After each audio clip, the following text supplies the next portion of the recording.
ये मेरा ग्रास है। मैं खाने जा रहा हूँ इसको। मारुति को सब तो रोकने आ रहे थे और ये खाने आ गए। हाँ?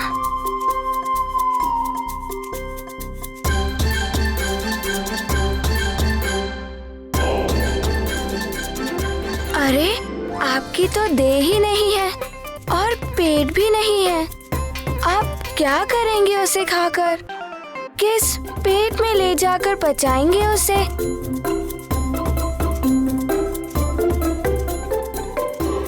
मारुति उस आकाश फल को खाने वाला है। मारुति को बड़ी तीव्रता से भूख लगी है और उसी कारण माँ भी बहुत दुखी है। कुछ भी हो, मैं उसे खाऊं, बचाऊं या कुछ भी करूं, इससे तुम्हें कोई सरोकार नहीं। इसमें तुम्हारा कोई अधिकार नहीं। ये मेरा ग्रास है, मेरा। उसमें सिर्फ और सिर्फ मेरा अधिकार है। ओहो, अरे समझते क्यों नहीं? आपका तो पेट भी नहीं है और देह भी नहीं है। किंतु मेरा पेट तो भूख से कुलबुला रहा है। लगता है ये उद्दंडी बालक ऐसे नहीं मानेगा। इसे दंड देना ही पड़ेगा।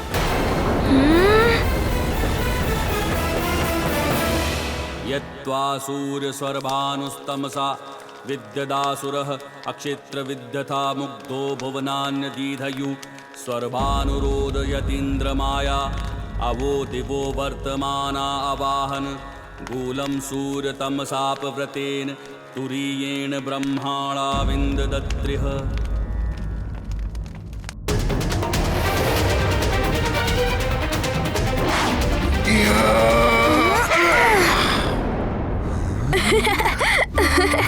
मारुति को भूख लगी है और आप मारुति को हंसा रहे हैं।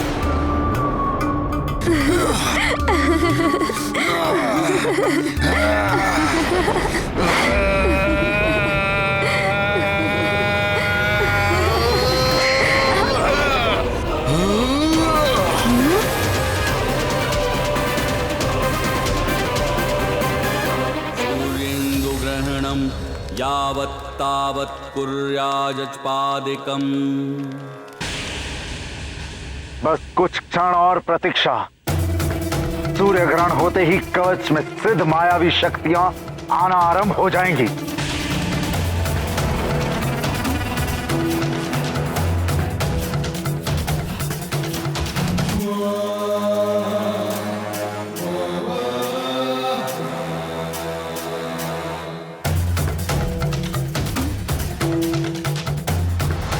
अच्छा, अब समझा। तो आप मारुति पर प्रहार कर रहे हैं, किंतु क्यों कर रहे हैं?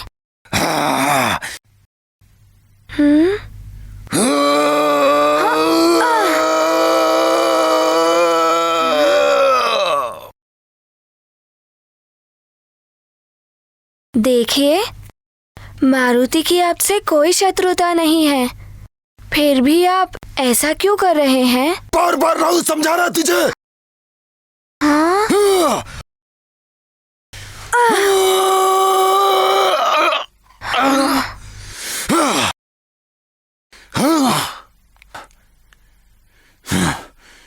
समझ नहीं आ रहा ना तुझे?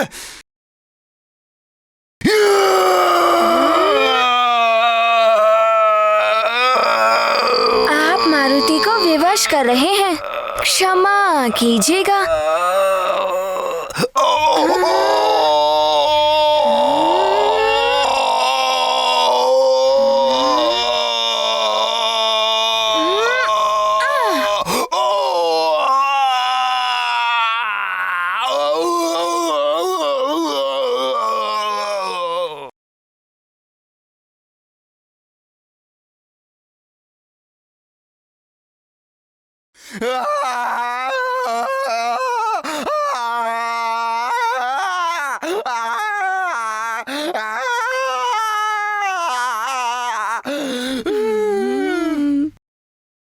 ये क्या? इसने तो राहु जैसे वरदानी असुर को भी परास्त कर दिया।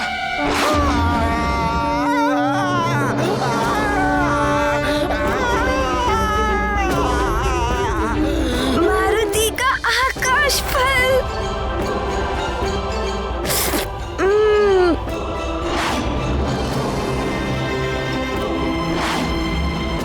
कितनी बाधाएं आ रही हैं इस आकाश फल को प्राप्त करने में। देवर्षि नारद जी ने सत्य कहा था कि बहुत बाधाएं आएंगी,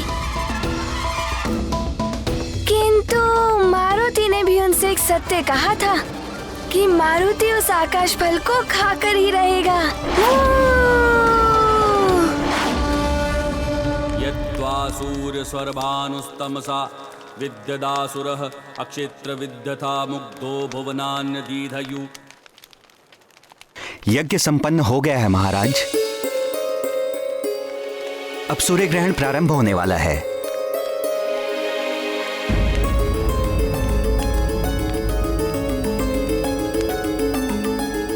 सैनिकों को तो अब तक मारुति की सूचना लेकर आ जाना चाहिए था।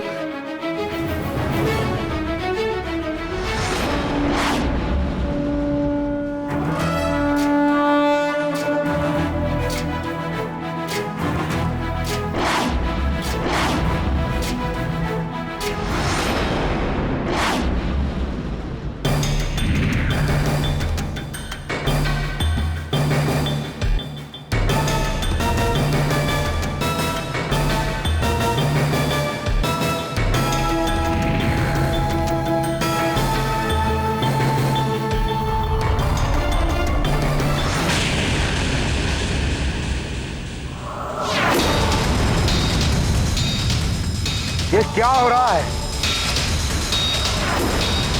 ये कवच को क्या हुआ है? इसमें आलोकित होने वाला प्रकाश लुप्त कैसे हो गया?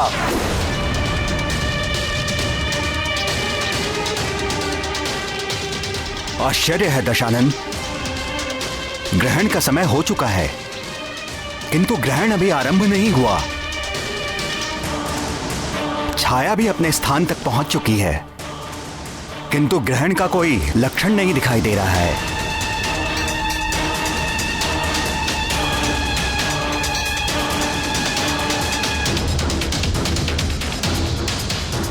असंभव! राहु द्वारा सूर्य को ग्रसने का समय व्यतीत होता जा रहा है। राहु, कहां हो तुम? ग्रहण काल आरंभ हो चुका है, किंतु सूर्य चमक रहा है।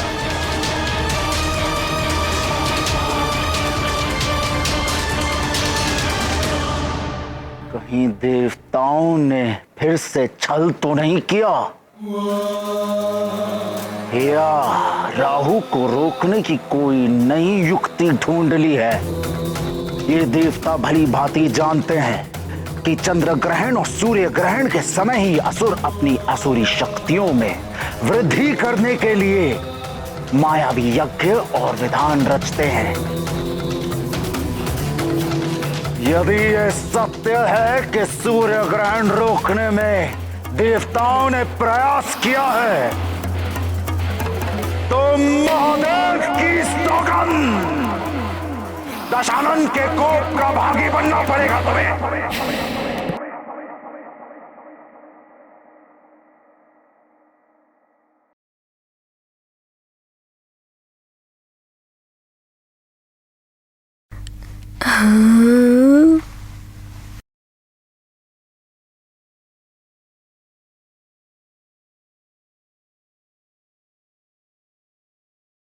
पुरोहित जी, ये कैसे हो सकता है? पहले कभी नहीं सुना कि सूर्य ग्रहण अपने निर्धारित समय पर आरंभ ना हुआ हो। महाराज, वो युवराज। क्या हुआ मेरे पुत्र मारुति को? क्या हुआ मेरे लाल को? महारानी जी, युवराज के मित्रों ने बताया है कि युवराज सूर्य को आकाश का फल समझ के उसे खाने के लिए गए हैं। मारुति, मुझे पहले ही आभास हो रहा कि एक न एक दिन अबोध मारुति की अद्भुत शक्तियां उसे संकट में घेर लेंगी। मारुति!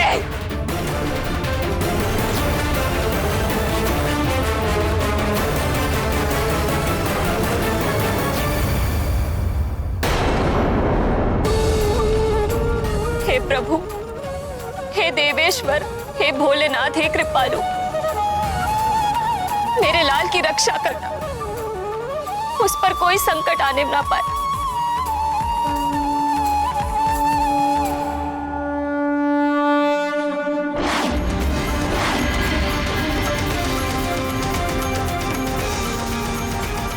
चलो आए मेरे साथ देवराज इंद्र, चलो आए राहु के साथ, संधि का उल्लंघन किया गया है।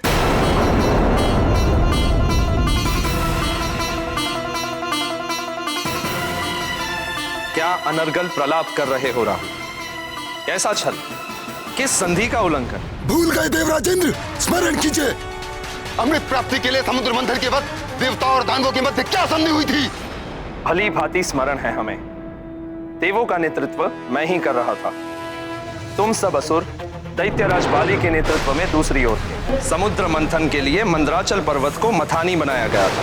वासुकी नाग ने रस्सी का कार्य किया था और नारायण ने कच्छप का रूप धर के मंदराचल की मथानी को अपनी पीठ पर धारण किया। समुद्र के गर्भ से सबसे पहले हलाहल विष निकला। उस हलाहल विष के प्रभाव से चारों ओर हाहाकार मच गया था। पूरा संसार विष के प्रभाव से नष्ट होने लगा था। नष्ट।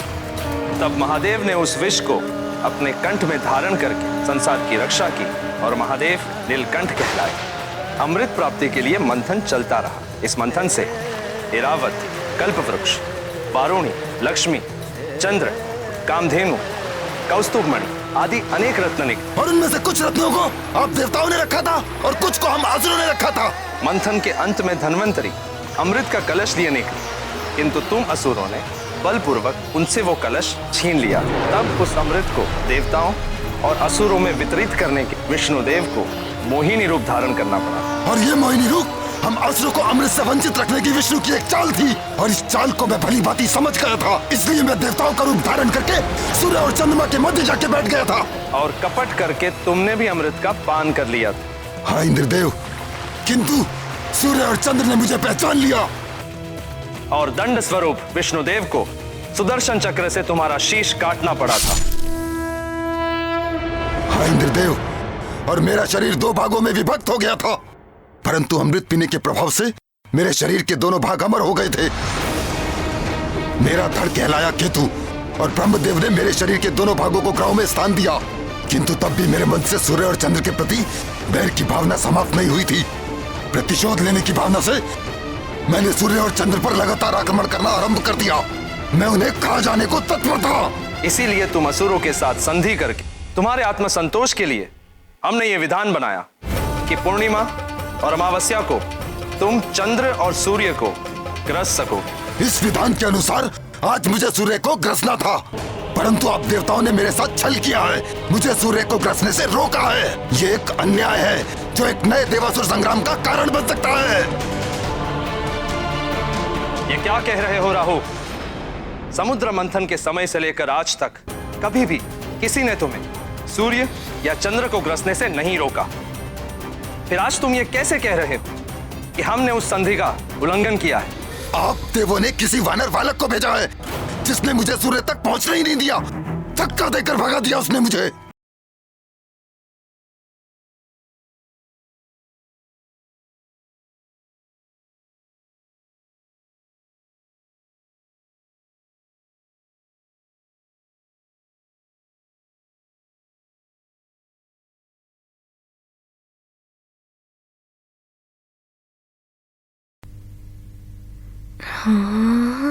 देवराज इंद्र ने किसी वानर बालक को नहीं भेजा। न जाने तुम किस वानर बालक की बात कर रहे हो। आश्चर्य, आप देवताओं के राजा हैं, सृष्टि का शासन तंत्र आपके अधीन है और एक वानर बालक आपकी शासन व्यवस्था के साथ खेल रहा है और आपको इतना भी ज्ञात नहीं है कि वो उद्दंडी बालक है कौन? यदि तुम्हारा कथन सत्य है राहु, तो देवों से तुम असुरों की उस संधि को तोड़ने और देवराज इंद्र के अधिकार में हस्तक्षेप के अपराध में मैं स्वयं उस वानर बालक को दंडित करूंगा। मेरा वचन है तुम्हें सूर्य को ग्रसने से कोई नहीं रोकेगा। आओ मेरे साथ।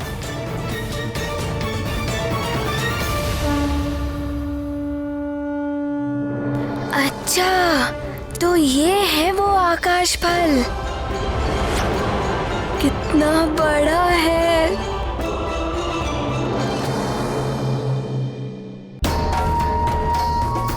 यदि इस बालक ने मुझे अपना ग्रास बना लिया तो देवों, असुरों और समस्त जगत के सामने मैं हास्य का पात्र बन जाऊंगा। इसे किसी भी युक्ति से रोकना होगा।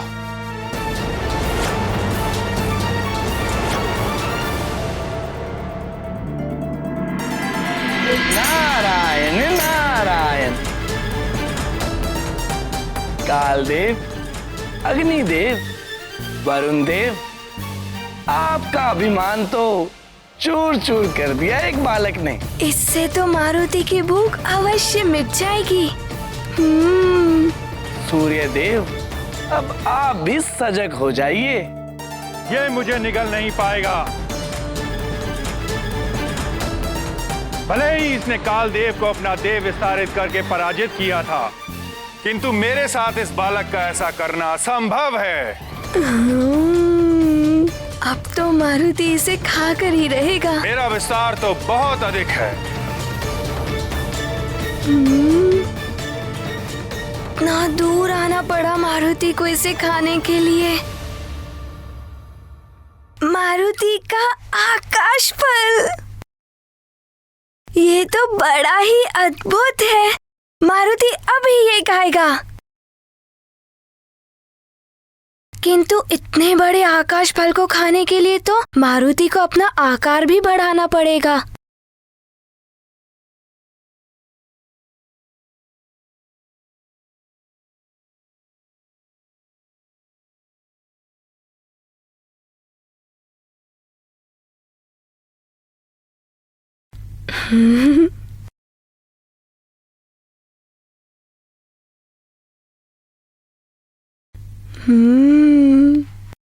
अब खा सकता है मारुति इस आकाश फल को।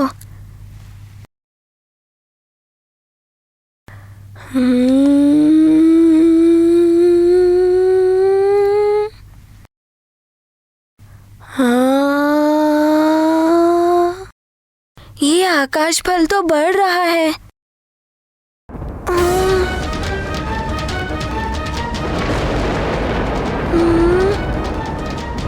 ये आकाश फल इतना क्यों बढ़ता जा रहा है?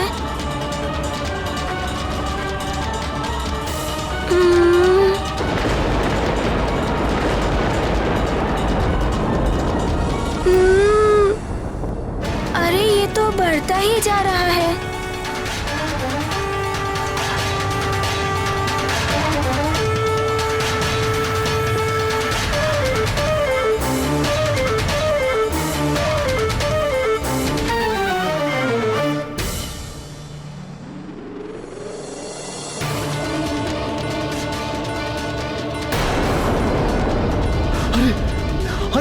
अरे आज ये क्या हो रहा है? अरे ये ताप इतना क्यों बढ़ता जा रहा है? अरे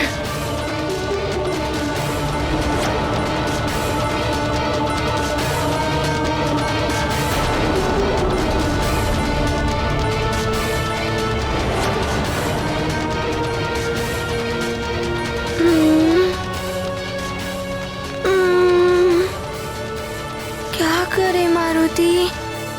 इसे तो पता है कि मारुति को कितनी तीव्र भूख लगी है, इसीलिए ये बड़ा हो रहा है। देवर्षि नारद जी ने तो बड़ा ही अच्छा फल दिखाया है।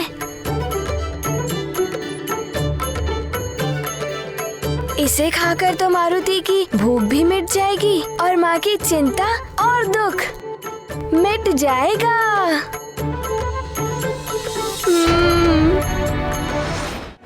अब तो मारुति को इस आकाश फल को खाने के लिए अपना आकार और अधिक बढ़ाना पड़ेगा।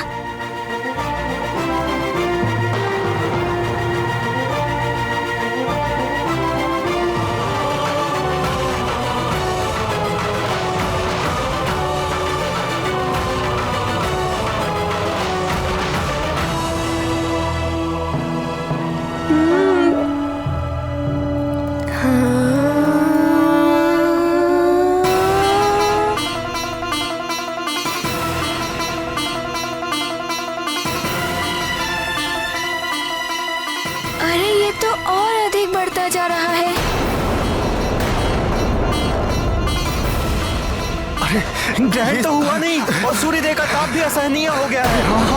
ताप तो बढ़ता ही जा रहा है। इस सूर्य का ताप तो बढ़ता ही जा रहा है। प्रलय तो नहीं आने वाला है। यहाँ प्रलय तो नहीं आने वाली है।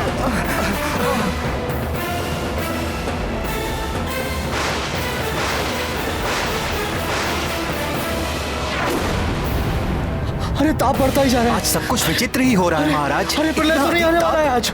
अरे लगता है सूर्यदेव कुपित हो गए हैं। ताप बढ़ता ही जा रहा है।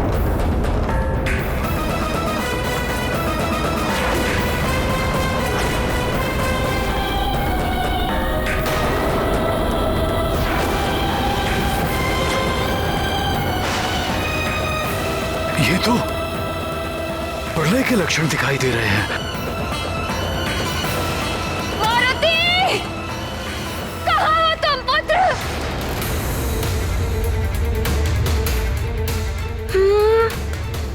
ये आकाश फल तो कितना बड़ा हो गया।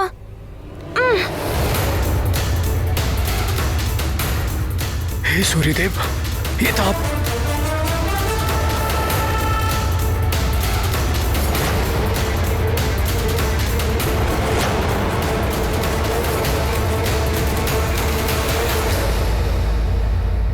हे महादेव, ये तो अनर्थ होने जा रहा है। सूर्यदेव एक सीमा तक ही अपना आकार बढ़ा सकते हैं।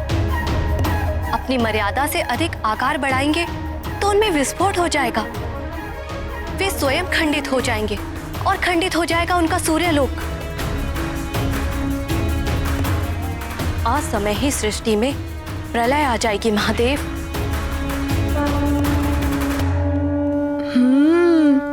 कोई बात नहीं, मारुति भी अपना आकार बढ़ाएगा इस आकाश फल को खाने के लिए।